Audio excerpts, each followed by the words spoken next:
எண்ணிலடங்கா கோடி அப்படி சித்தர்கள் இருக்கிறாங்க. இன்னைக்கு காலகட்டங்கள்ல கடைசியா நமக்கு ஜீவசமாதியாகவும் ஜீவ ஜோதியாகவும் போனவர் வள்ளலார், கடைசியாக ராமானுஜர், கலியுக காலத்தில் ஆனவங்க இவங்கெல்லாம். இப்படி சித்தர்கள் வழியில போனவங்க அத்தனை பேருமே இன்னைக்கு சிறப்பானவர்கள்.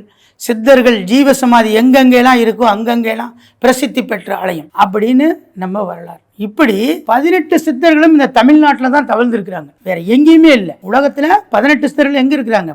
தமிழ்நாட்டில் இருக்கிறாங்க. நம்மளாம் புண்ணியம் செஞ்சிருக்கணும். இங்கதான் எல்லா விதமான அற்புதங்களும் தமிழகத்தில் இருக்குது. அப்ப இதை தொடர்ந்து இந்த கோயில்களுக்கு போறதுக்கும் சித்தர்களை வணங்குவதற்கும் இப்ப நான் சொல்லக்கூடிய முக்கியமான விஷயம், சித்தர்களை வழிபட்டால், சுவாமிகளை வழிபட்டா, ஒரு கோயிலுக்கு போறீங்க, கீவில் நிப்பீங்க, நீங்க கீவில தான் வரணும். முதல்ல நிக்கிறவரோட பிரச்சனை 3 நாள் கழிச்சு தீத்தா போதும். கடைசியில ஒருத்தர் இருப்பார் 25வது ஆளா, ஆனா அவர் பிரச்சனை என்ன 2 நிமிஷத்துல நடக்கணும், நடக்கலன்னா அவர் செத்துருவார். அப்ப 25வது பேரா என்ன பண்ணுவார்? 25 பேரை தாண்டி ஒரு வரத்துக்குள்ள என்ன ஆயிடும்? பிரச்சனைகள் அதிகமாயிடும். ஆனா சித்தர்கள் என்ன பண்ணுவாங்க? இந்த 1வது நிக்கிறவனுக்கு அருள் தரமாட்டாங்க, 25வது நிக்கிறான அவனை கூப்பிடுவாங்க.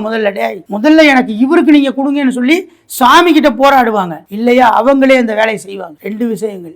இறைவனுக்கு நிகரானவர்கள் சித்தர்கள், அந்த தீர்க்கக்கூடிய வல்லமை பெற்றவர்கள் தான் சித்தர்கள். அப்ப நம்ம கோயிலுக்கு போனா முறைப்படி தான் செய்வாங்க. சித்தர்கள் தேவைகளை அறிந்து செய்பவர்கள். முதல்ல தேவை யாருக்கு? அதை அறிஞ்சு கொடுக்கிறவங்க.